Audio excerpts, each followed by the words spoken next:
Hello, everybody. Welcome back to our podcast, the Highschool Network. And today we have Mr. McGuire with us. Hey. How are you feeling today, sir? Oh, I'm feeling good. It's always Friday's always good. Yeah, after such a long week in high school, my gosh, Yeah, it's so tiring. Fridays are always very positive, in general. Mr. McGuire, what do you think made you decide to teach and to become a teacher?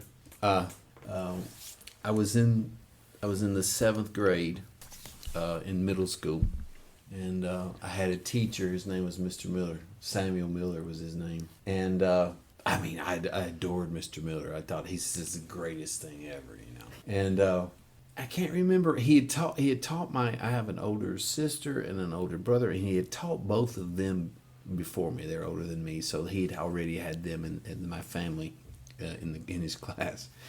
And I don't know, for some reason, he was one of those teachers. He was one of those teachers that I liked him. And I just wanted to do the best I could to make him happy. You know what I mean? So I would stay after class. I'd erase the board. If he had papers to hand out, I'd be standing at the table. Mr. Miller, can I hand out the papers? And so after, I can't remember, I guess it was probably halfway into my seventh grade year, he started calling me Teach. Oh. That was my nickname. Okay. He said, Teach. Hand out the papers, teach.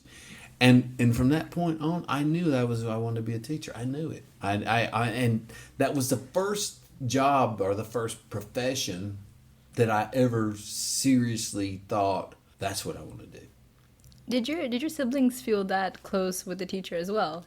If you know my brother, you would probably know. No, definitely not.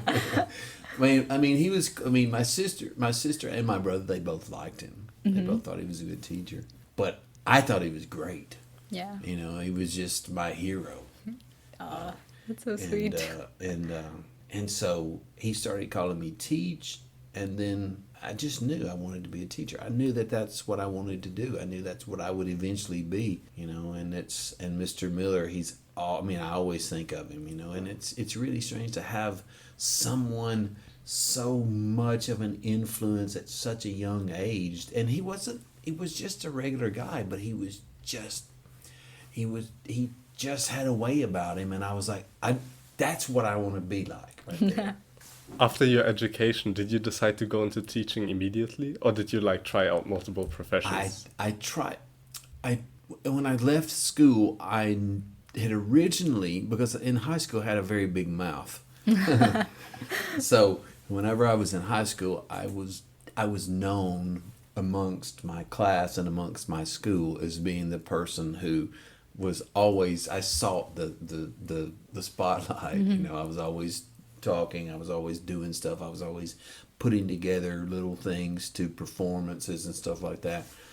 And everybody thought that I was going to go on and be in radio or TV. Mm-hmm. Because one of my hobbies was doing radio voices, and I was always mimicking somebody. I was always doing impersonations of people for my friends. Oh, okay. And so everybody just assumed that I would go into TV or radio or something like that.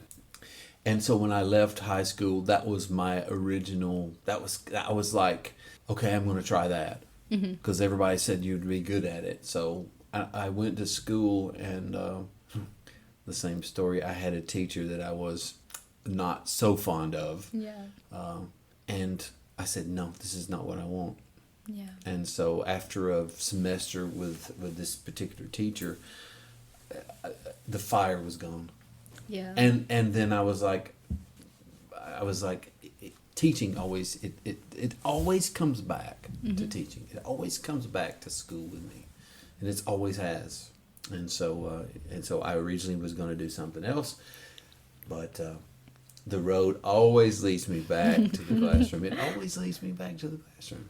So this is where you've invented yourself. Yeah, this is where I know this is where I'm supposed to be. I mean, there's lots of things that you can do in life, but being a teacher and being with the students and having a relationship where we get to share more than just the education, more than just the topic, where I get to know the students and they get to know me, and this to me, it's like breathing life is what it feels like. That's the best way I can put it. Being a teacher is like breathing life.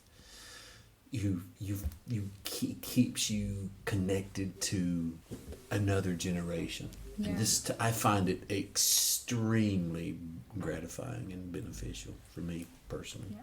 For the listeners listening, me and Renee were both in Mr. McGuire's class last year, and it's so amazing to see that, because last year I remember the conversations we had in the classroom, and sometimes they would go from history to like misconceptions in history from the topic, and then something completely out of range but still relating to history. And in a way, I feel like our class conversations, those couple times that we had the chance to, it was so interesting. And like when you told stories about yourself and of that, the relation between history and those things, it was really interesting to hear for sure. So yeah, well, that's why I have my teaching philosophy is really, you should want to come to my class first. And when you come to my class, you should know that you can be who you are. We have things we have to do, obviously. We have to work, but we can also have fun at the same time. And that's kind of my philosophy, because there's nothing worse, I know from my own experience, there's nothing worse than dreading going to a class. yeah. It's so horrible, and I don't want to put anybody through that because I've been through it, but I don't want to subject anybody to that. So that's kind of my first thing that I think of is, of course we have to cover our content, but you gotta want to go there, and if you want to go there, you're open to not just the content but to learning other things as well. If you don't want to go, there is very seldom you're going to be open to things, opportunities that are presented that you're not even aware of that are going to be presented. Yeah. So that's kind of my little personal philosophy about being a teacher. So, sir, you don't just teach, right? So what would you say made you, in contrast, get into like acting, movie writing, and producing? It's always the same, and I said it earlier, and I say it again. It always comes back to school. Everything that I am, in a way, always circles back to my education. Again, I'll say, as a student, I was a decent student, but I was not the kind of student that was, I was not the best student, let's put it that way. I was a nice person, and I was respectful to the teachers generally, but I was never one that was very shy. Yeah. And so I remember when my other teacher, I'll say another teacher's name. She was a wonderful lady. Miss Christ was her name, Miss Christ, and she was my high school math teacher. And if you know anything about my math history, it's not a very good one. Math was always something that if I saw it coming, I was hiding from it, So I had a teacher, Miss Christ was my algebra teacher, and she said, I remember I was very annoying in her class because I was not very good in math, and I used to gas her up in class, it was never mean. It was never mean-spirited, but I was always like, I was always putting on a show or doing something, clowning around. And I remember one day she was really a really nice lady. And I remember one day in class I was doing something stupid for sure, and she got really angry at me. Very seldom, but she got angry at me. And she goes, my name is Daryl. Everybody called me Daryl. That's my name in high school. Yeah. She said, Daryl, have you ever considered being an actor? Oh, so she threw it out there. Yeah. And honestly, I mean, that's the first time that I ever even thought about it. Okay. I mean, as a kid, I was always performing, but I never thought anything about it. I mean, I was always singing. I always had the hairbrush, and I was always entertaining my brothers and sisters with singing all the time. And I was always doing stuff like that. But I never really thought about, okay, you can actually do with it something with that.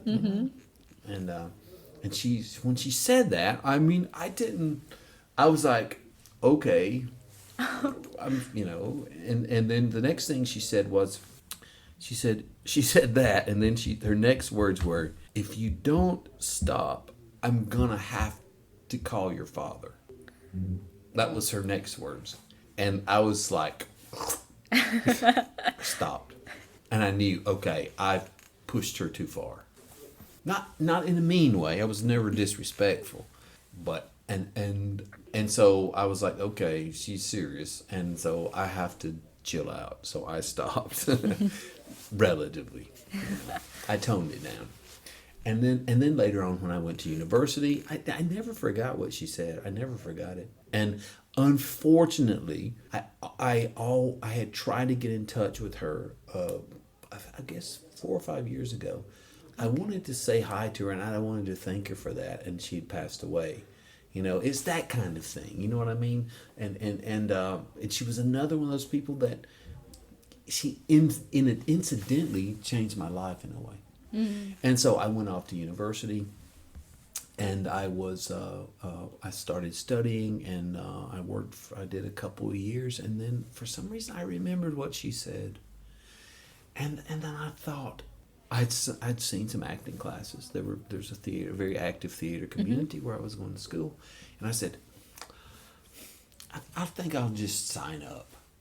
And so I started going, and so I signed up, and I was in beginning acting, and then I was in intermediate, and then I was in advanced the next 2 or 3 years, and then I did a theater makeup, theater costuming, everything. I did everything. I did a full theater kind of undergrad program.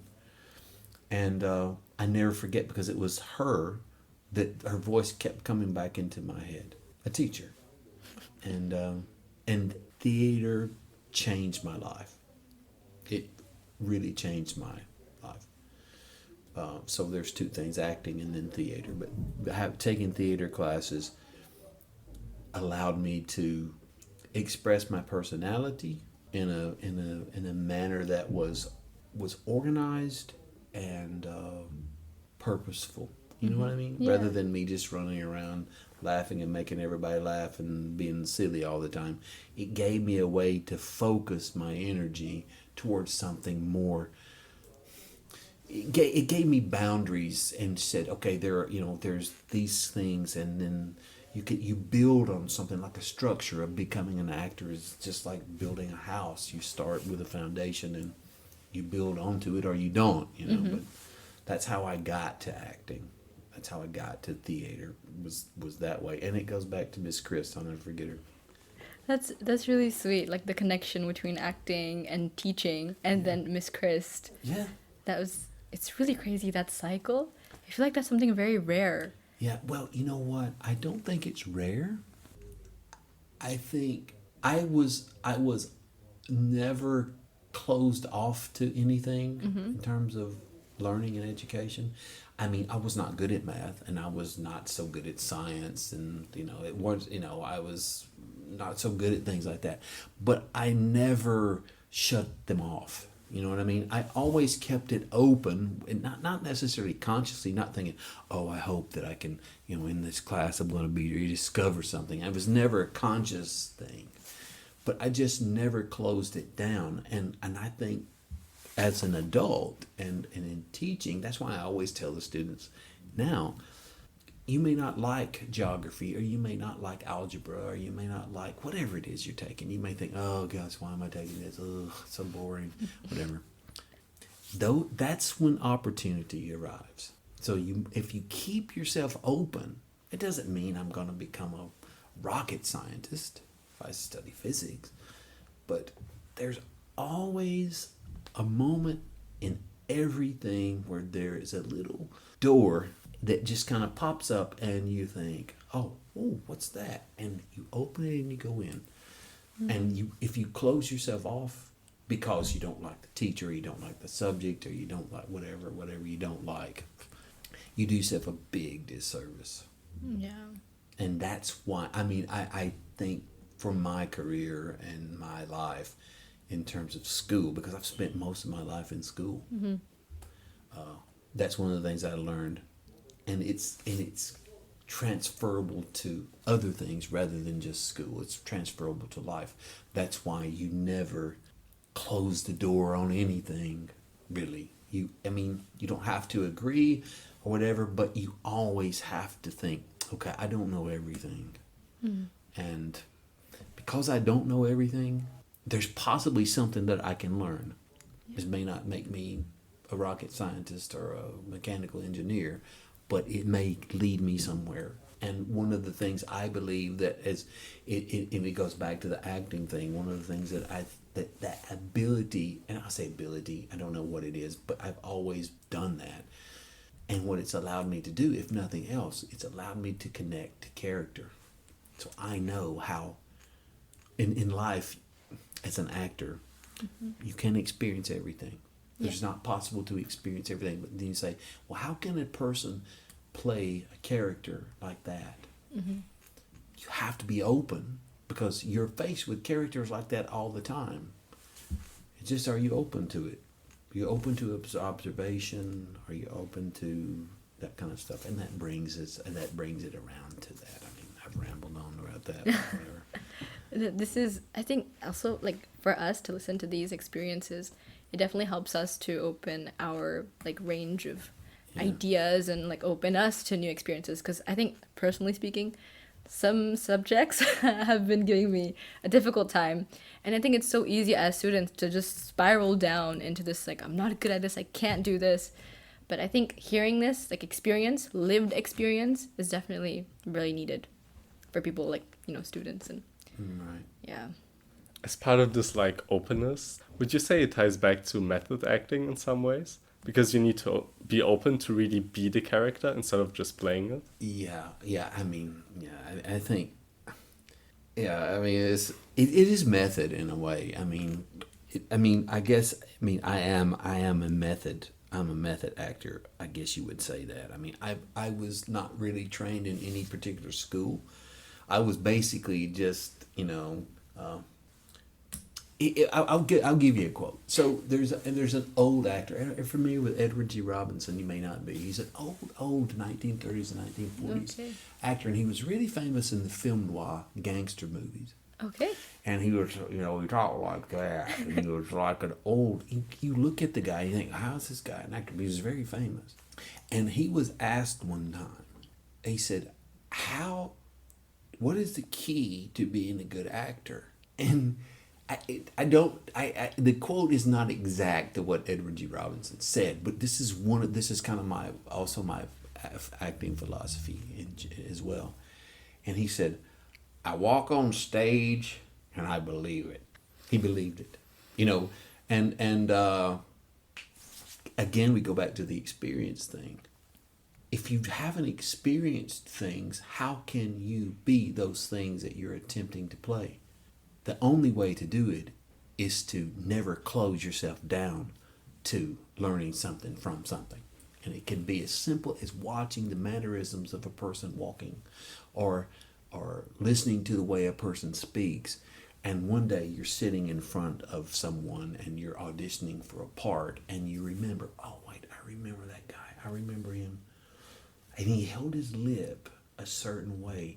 And when he held his lip a certain way, he spoke a certain way. And you don't, those are things that they fly by you if you're not paying attention. Yeah. And so, again, don't close down anything, because opportunity has all kinds of faces.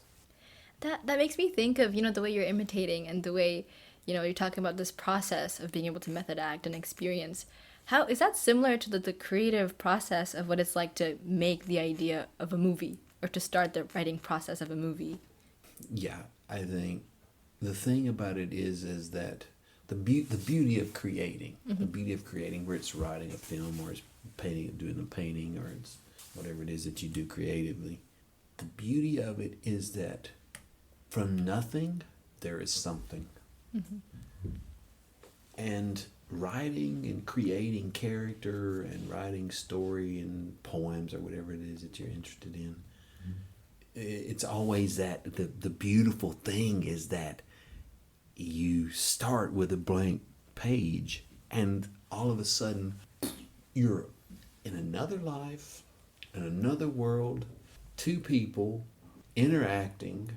You know who they are, and you know what one wants, and you have to get them through that and get them out the other side.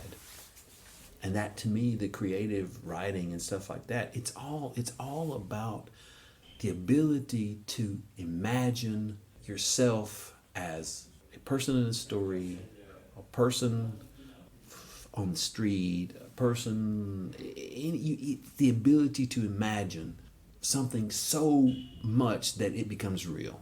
And writing is what it is. I mean, when I write and I I wouldn't consider myself a writer. I consider myself someone who writes, but not necessarily a writer. The process of I'll tell you, I've just been working on the script of this movie that I've written, and when I write the last scene that I wrote was a very tense filled scene, and literally while I was writing it, I was nervous. My heartbeat was up, and I was feeling the emotion of it. And as I wrote, I was like, and he walks into the room, and I was like really physically manifesting being nervous in the moment of writing this part of the script. And there was nothing there, then there was something there. And it's all our ability to tell the story the way we want to tell it, to make it not make it what we want it to be, because you have to let it, you have to know, I want to go over there, how do I get to there? And then you fill in the space with conversation and interaction. I mean, coming from a person who writes, not a writer, a person who writes, it's a difference. But it's that process. It's the same process in acting. It's the same process in it's all the same process. Everything it involves that process, no matter what it is. You have a story, whether it's you have a business idea, you always kind of know where you want to go, but you don't necessarily know how you're going to get there. Yeah. And being open along the way to things that happen along the way makes the journey so much more interesting when you do get there, and being open and being willing to just take a chance. It doesn't have to be perfect. It could be, the purpose of it could only be so that I can get something off my chest, or I can learn something that I needed to learn. There's a lesson I have to learn in life. Maybe that's the only value of it, but it's valuable. Starting and stopping and starting and failing and things like that, there's really no difference. Everything is an opportunity in a way. At least that's the way I look at it. I think so too. I think it's a really positive attitude to kind of look at everything as kind of an opportunity, because I feel like a lot of people, when they try to do something, they're afraid of failing. But I think this is kind of the correct approach to it, that you think of it as like an opportunity, even if it's a building block to do something later on, Yeah, I mean, I can remember one of the things that happened. I mean, again, I come back to the thing where I say I'm a person who writes. I'm not necessarily a writer. But one of the big moments and this sounds really strange, but one of the big moments for me in my development as a person, whenever I was younger, and I was writing, and I found myself always stopped. I would always start and I would always stop. Yeah. Would never finish anything.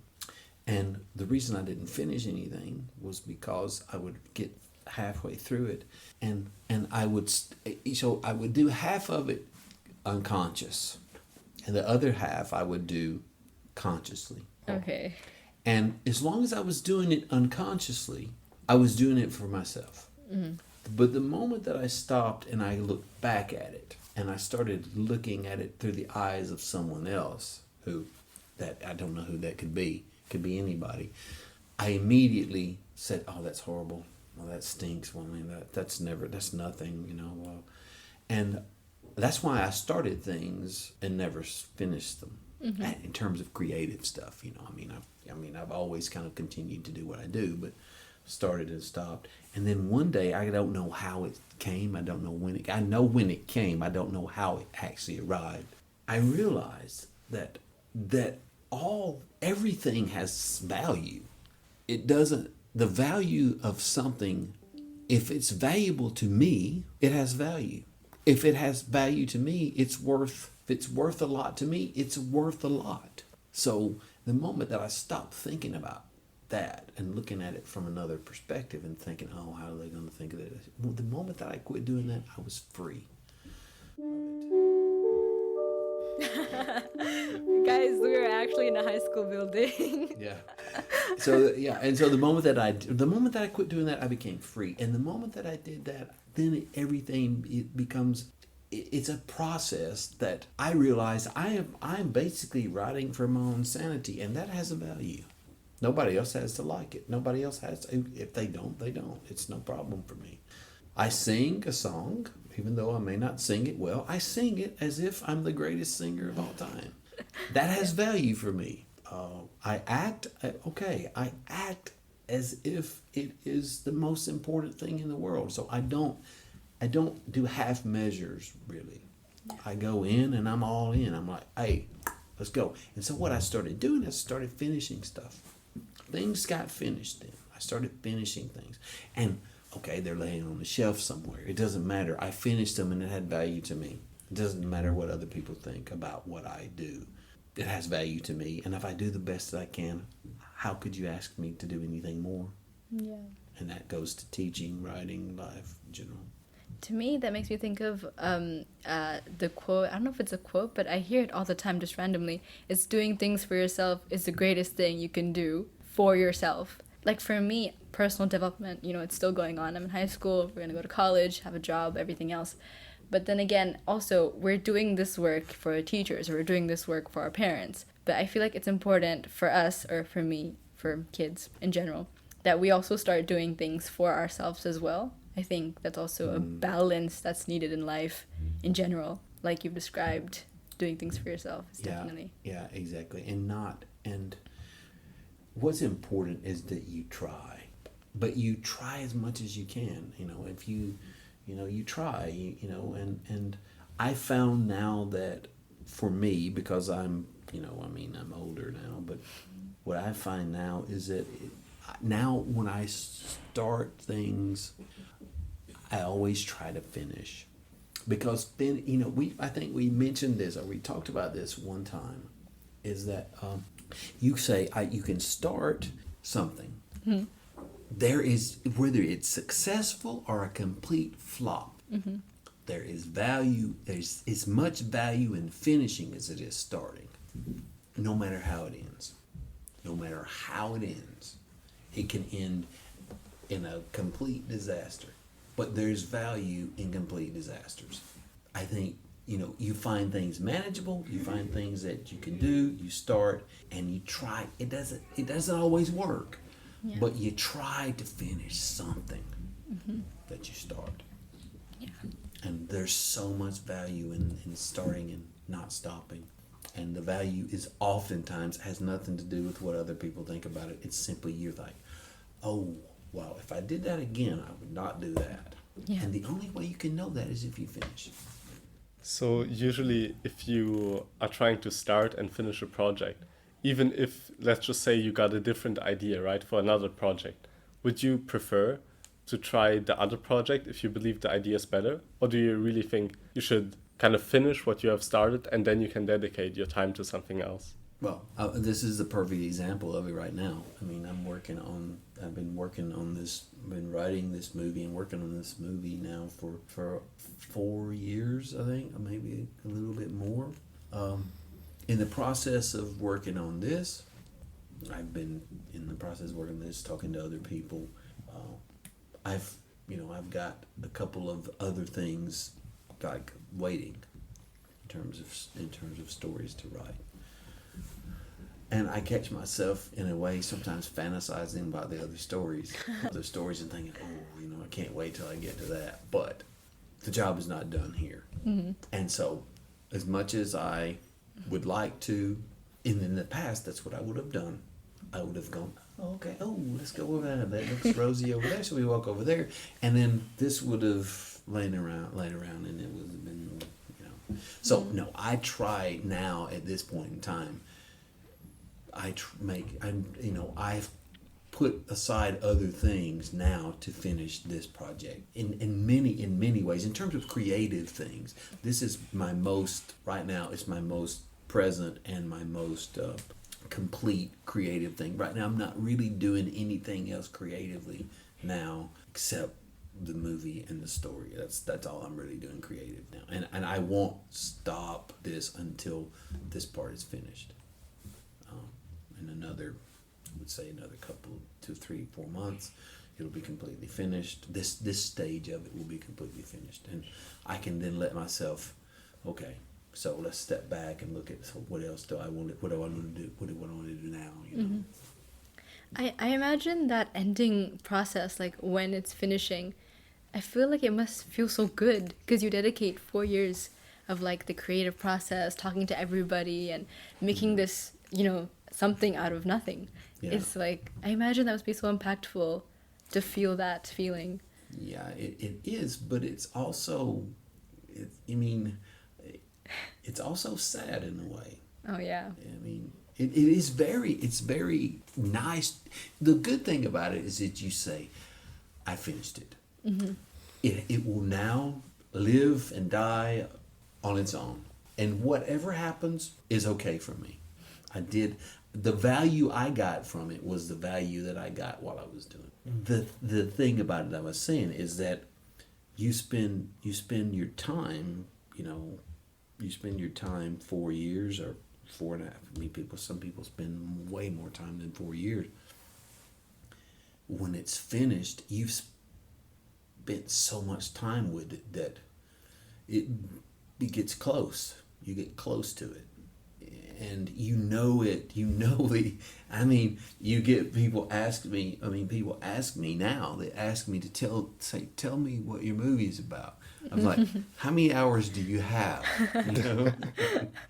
Yeah. And I remember the first time I was asked that question, I was like, I said it in 10 minutes. Yeah. There's so much more. But now it's like I could talk about it for an hour and a half, just nonstop, and you just sit there with and it's like, yeah. It's that. But that's the thing about this whole process. Beginning it, ending it is very rewarding, but the process of doing it, it's like, there's another one. Can't wait, to do the next one. So I can, when that's over with, I have something I can do. I'm gonna go do that now. And that's how I feel about the writing process and creative process.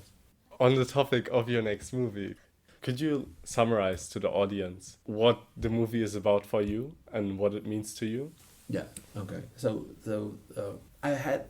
I'm a history teacher. I've got several stories. This story was one of them. It was not this in depth and this detailed, but it was always kind of laying around. And so what I do for my story, this story for me is, it sounds really, let's make it sound too overly philosophical or whatever, but as a history teacher and as a person who's always read history and looked at history and things like that, there are certain things in history that's always fascinated me. Mm-hmm. And in a way, these topics, there's more to it, and there's more to it in my mind, and so those things kind of blossom into these little flowers, and then you want to take it and hold it and smell the flower and see what's going on, Mm-hmm. And the movie started out of, so I grew up in the 1960s. I was born in the 1960s, and in the South, in Alabama, in the United States. And this was, if you know anything about history, you understand this was a time of civil rights movement. Yeah. In the U.S. And I remember growing up, and it was back then. You know, you had there was a news program. Then you got the news once a day, and it was normally at 5 o'clock or 6 o'clock in the evening, and you had the national news, the big television networks that would come on, that would present the news, and this was always a big topic of conversation in the 1960s, particularly being from Alabama. Okay. And the history of the South in terms of race relations and things like that. And I was just always very sensitive to it. And for some reason, I never have understood. And so a lot of the movie Caesar's Cast, the movie is a questioning of things. It's a looking at things. And then for me, it's a thing, it's like, how, why? So it involves the story itself. It came out of a little bit out of race relations in the South. Oh, okay. Because I grew up, this was a very important, it was a very close topic to me growing up. And I always wanted to investigate because I never have understood it, really. I never have understood the basis of why there was always such animosity between the races in the South in Alabama. And so Caesar's Cast kind of grew out of that. Mm-hmm.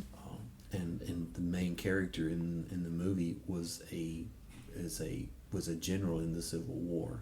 The main character that I played in the short that we shot, Mm-hmm.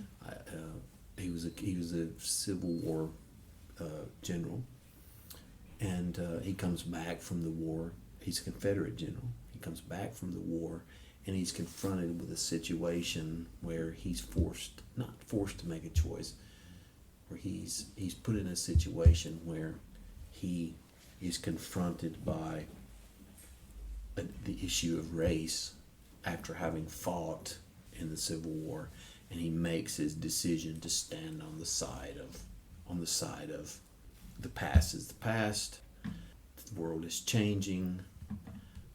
We have to move on. Okay, yeah. But He faces issues. in the process, he winds up killing. Wow. He winds up killing some men over this issue. He makes his choice, and he winds up in a situation where he kills these men, and he realizes he can't stay. He grew up in Georgia, and in Georgia at the end of the war, it was a lot of parts of Georgia, northern and around Atlanta, was destroyed, and he realizes he can't stay there. Mm-hmm. And so he has to run. Oh, he decides to run. He doesn't have to run. He decides to run. He decides to leave. Anyway, and his father, when he was a kid, his father was an educated guy. His Okay. father was a school man. He was a book guy. He loved books, etc., etc. And he was forced to take over. He was not forced. His father took over this plantation. And his father was a horrible farmer. He was more interested in reading books and traveling and stuff like that. And his father had shown him a book. My character had shown the main character a book when he was a kid. And the book was called Caesar's Cash. Okay. And the Caesar's Cash was a story about in Switzerland. There's a legend that when Julius Caesar conquered Gaul, Mm-hmm. in the 100 in the early BC, around 100 BC, in that century, he had been robbed. The Roman camp had been robbed by some thieves from the Alps who had stolen a big cache of really expensive box of gold coins and jewelry and stuff like that, and they'd stolen it and gotten away with it. Mm-hmm. And they tried to cross the Alps, back across the Alps. They robbed this camp in the Valais and Sion. They tried to make it back across the Alps, and it was October, and there was an early snowstorm, and so they got caught up there. And then The Roman soldiers followed them up there in the mountains, and there was snow, but they had to come back. And the next spring, the Romans went back up there, and they found these bodies Oh, okay. of these men, these thieves, but there was none of this box. This box was gone. Okay. So the box was gone, and the story was written by. So the main character's father had actually researched and written the story, and so it turns out, to make a long story short, in the process of realizing he has to leave, he realizes that he finds out that his mother and father are dead. They've passed away. For what reason, we don't know. But he goes back to his home. He finds their graves in the yard. He goes in the house. The house has been burned to the ground. He's been gone for 5 or 6, 7 years. He goes back and he's in the house, kicking around in the burned out house, and he finds that book that his father had given him, called Caesar's Cash. Okay. And he decides, that's what I'm going to do. I'm going to live. My father never got to do this. He wanted to do it. I'm going to go and I'm going to look for this cache of gold. I'm going to look for this myself in memory of my father. I mean, there's more to the story, but anyway. Oh, wow. That takes him to Switzerland. Wow. And that takes him to Switzerland, and then there's another chapter to the story where we introduce the second character, who's a dirty policeman from New York. He's in New York City. Mm-hmm. He works in New York City for the police department, and they're corrupt, and they're working with some of the mafia. And anyway, we follow this character. We follow this character through his story. He comes across a newspaper article 30 years after the main character has gone. Okay. He leaves in 1867. We open back in 1899. He's looking through a newspaper and he sees an article. The newspaper says American man finds gold linked to Caesar's Cash in Switzerland. So there's a story, and I'm not going to give it away, but he actually is forced to leave as well. Okay. He's forced to run from New York, and he winds up getting enough money to leave. He has to leave. He doesn't have a choice. Yeah. Or so he has to leave. So he winds up in Switzerland, in front of this guy who is my character. 30 years later, they sit across the table from each other. And this is what we filmed in the summer. We filmed this in the summer. We filmed a short film on this in the summer. Okay. Where he winds up across the table from me, and we don't know who the other one is. We don't know why the other one's there. But there's a connection between the two. We just don't know what it is. And then the movie play, the short film that we filmed, it plays itself out where we start to discover why this guy is there and what the connection between the two is. And that's, the movie ends, the short ends, we figure out the connection, but we don't know what happens. We know what happens at the end of the short, but we don't know the backstory. We don't know how they got to know each other. We don't know how their history is connected, and then that's basically what the story is. In a nutshell, that's like the best way I could say it without giving anything away. Hopefully, it's gonna. Hopefully, I mean, if it does, it does. If it does, it does. If it doesn't, it doesn't. It's no problem for me.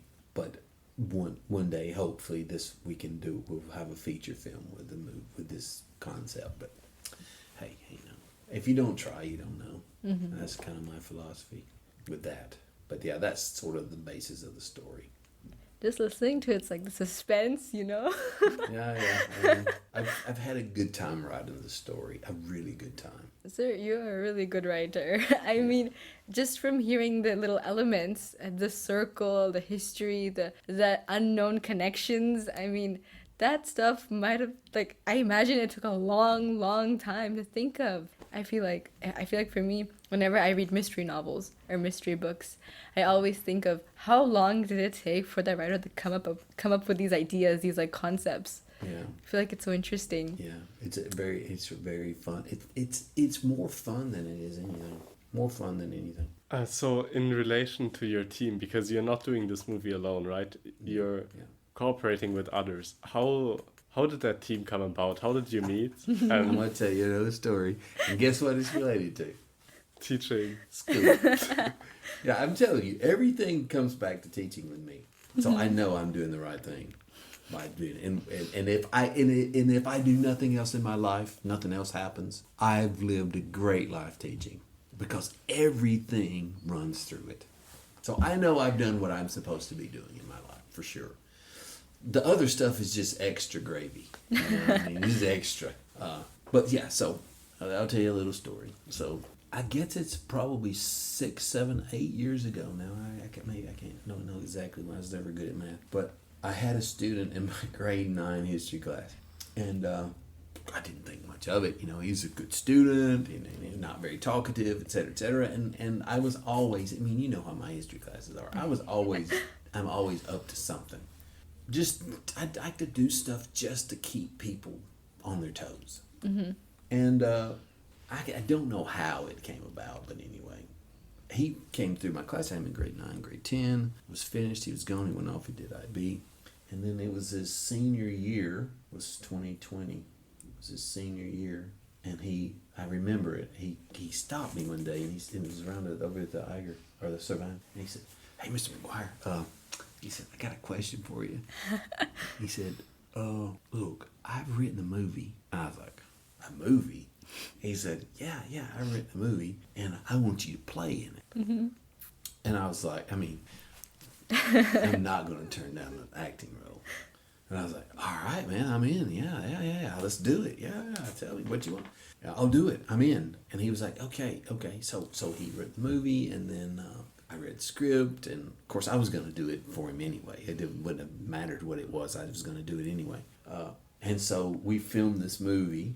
It's a little short, and we filmed, most of it was filmed here on campus actually, and I played a character. I mean, not the most glamorous character, but anyway, it doesn't matter. Well, I played a character, and then after that, well, I'd gotten interested in film several years ago.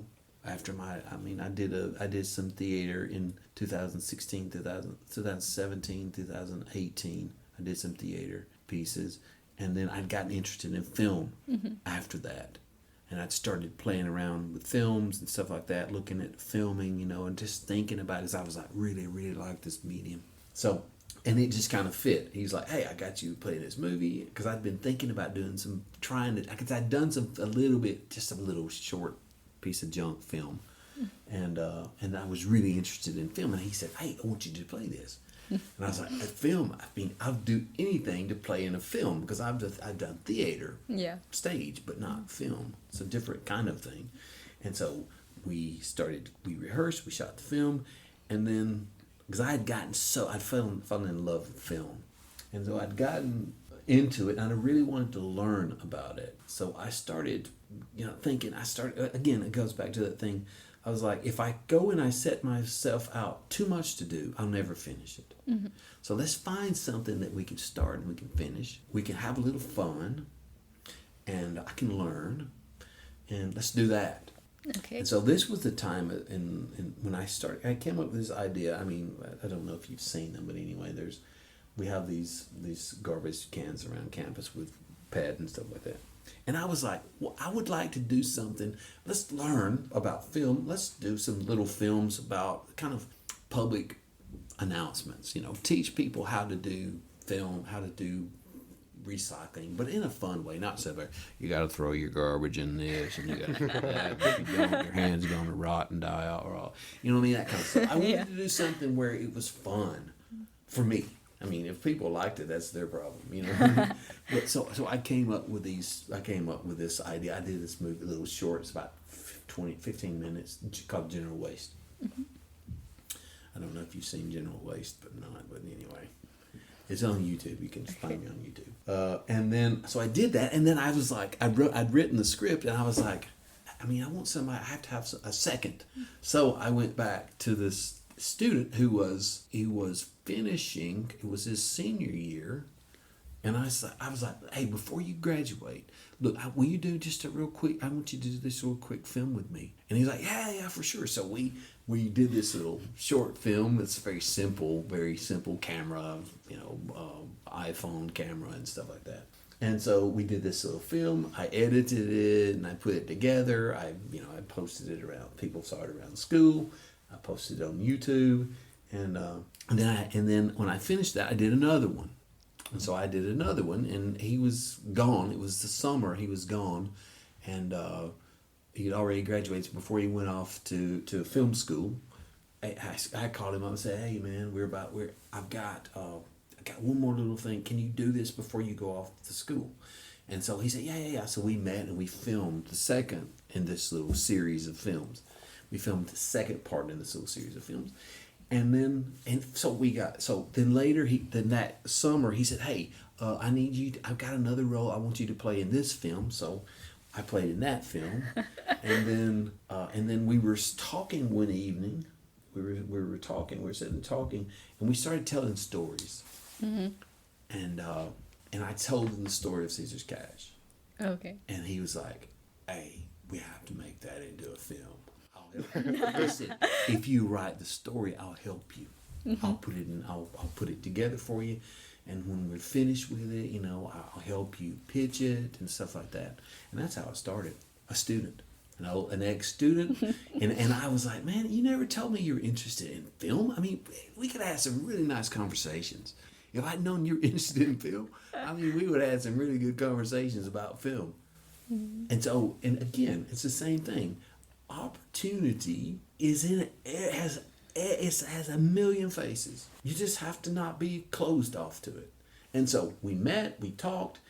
And now he's graduating from film school now, and he's starting his career. And my little story, Caesar's Cash, is he's got it in his, little attaché case, and he's going to take it and pitch it for us. So, and to producers or wherever, and somebody likes it, somebody picks it up, then we have a full movie, then we make a movie, That's how it starts. By just... in that class in 9th grade, he was just a regular student. It was neither here nor there. He wasn't overly talkative or overly like that. But I was just myself. I was just being me. And he remembered it. And he said, "Hey, yeah, you do this. Boom, boom, boom, boom, boom, boom, boom, boom, everything together." You know what I mean? Yeah. And look, you stand here. I'm standing here 4 years later. Finishing this first movie, and they're like, "Hey, let's do another one." And I have another story already cooking. I already have had it for years, but you know what I mean? It's just stuff like that, and it only starts with just a little bitty tiny thing. Mm-hmm. So much fun. Life is fun. Would you say that initial chain reaction of events, being a student, writing this movie, would you say that really changed your perspective in terms of teaching, in terms of acting, the way you looked at life? No, it didn't. He's not the only student working on this film. There's two other students that worked on this film with me that I had it. Well, one of them I had in class. Yeah, so there's wow. This is not, it's quite a connection here. Yeah. And people that necessarily I didn't even know there were students here. But, when it comes to being a teacher, I've been being me for a long time. You know what I mean? Yeah. I've been being me for a long time. I think it's just not taking yourself too seriously. And it's just not taking yourself too seriously. And understanding that, hey, I'm just a regular guy. Mm-hmm. trying to learn and trying to help people learn but it hasn't really changed anything. It shows me the possibilities of not closing off and not being yourself. Be yourself. Doesn't mean you have to be, rude. Yeah. But we live in a society and we try to do things, we don't want to hurt anybody, but be yourself, and find people that are like you. This is I guess the thing that it taught me the most is that be thankful that when you find people that are special, be thankful for it. Mm-hmm. Because it's rare. Yeah. But the thing about it is that there's someone sitting across from you who you may not even know, and that person may be the key to everything. They can be the key to everything. And that's why you don't close those people out. You try. It doesn't mean you don't close people out, because if I had done that as a teacher, if I had been like, yeah, I'm a teacher, he's a student, okay. If I had just been not me, it would not have happened. You have to be open to opportunity. As I said, I say it again, it has a million faces. And you just have to keep looking, saying, oh, okay. You have to be curious and, oh, okay, yeah. Because oftentimes, again, as I said, that person sitting across from you that you don't know, you never know what that connection is or how important it can be. Those guys, those young guys now that I'm working with, I've learned more from them than they ever learned from me. Yeah. In the movies, film, and acting, and doing all that stuff. I'm the baby in that field. That makes me so interested of like what the future will hold. Because I think right now we're all just engrossed in studies and the IB and deadlines. Yeah. That I feel like it's so easy to forget the little details that you mentioned of people like making connections, all these things. I think that kind of just makes me more interested to like actually be able to notice that when I get older, and I think just kind of relish in it, that joyous of knowing these people from different places and connecting in that sense. Yeah, because it's fun. It should be fun. Yeah. It should be fun. Wow, that was a lot. Yeah. We went from history to teaching to Caesar's Cash to experience. I'm really happy we did a podcast, honestly, because if we wouldn't have done a podcast, I don't think we would have known this other side of our teachers, of you. Yeah. And so, yeah. Yeah, everybody, and you know what's the funny thing? Everybody's got a story, whether it's a teacher or a student. We don't necessarily always know them. But that also means we should also have empathy as well. You know what I mean? Because we don't know what somebody else is going through. We don't know what other people's lives are like. But it's fun, and it should be fun. It should be fun. If you're not having fun, you're probably not doing the right thing. Because you can have everything you want, including fun, and make it enjoyable. But you gotta just be open to it. Yeah, I agree. I think this project really kind of shows how openness can allow you to kind of connect with other people and just find out new things and learn new things. Yeah, I think it's a good thing that you're doing. I'm so happy you're doing it. I'm so happy you're doing it because, look, I had you both in class, so I have nothing but good things to say. This is an experience where no matter what you do or what you become, when you put yourself out there, the rewards are way more valuable. I've said this before. You know what I'm talking about. I've said the rewards are so much more valuable than what you ever imagined. And so I applaud you for doing it. And I'm glad we have a system like this where it gets young people to, it gets you thinking, and it gets you you want to do something different, and you want to try. And this is so much fun and important. Yeah, definitely it is very fun. I think the writing process for us in terms of planning a conversation, we thought of so many different angles, because obviously we know from our conversations with you in class, like we know Mr. McGuire's out there. We know that he has all these stories. How can we compile them? How can we make a list of these questions? I think it was definitely a very fun process. Yeah. So, I'm honored that you asked me to be completely honest with you. It's an honor. Thank you. Me, seriously. Yeah. And if you need me for anything else, I'm always up for helping. Thank you, sir. I feel like this would be an appropriate time to end the podcast. Yeah. Thank you for coming on. Thank you. I appreciate it. So for the listeners listening at home, we just had some of the most amazing conversations on Caesar's Cash, on opening yourself up to new experiences. And definitely, we're going to be looking forward to watching Caesar's Cash when the movie comes out, for sure. Thank you. So thank you again for coming, and we'll see you guys in the next one. See you guys.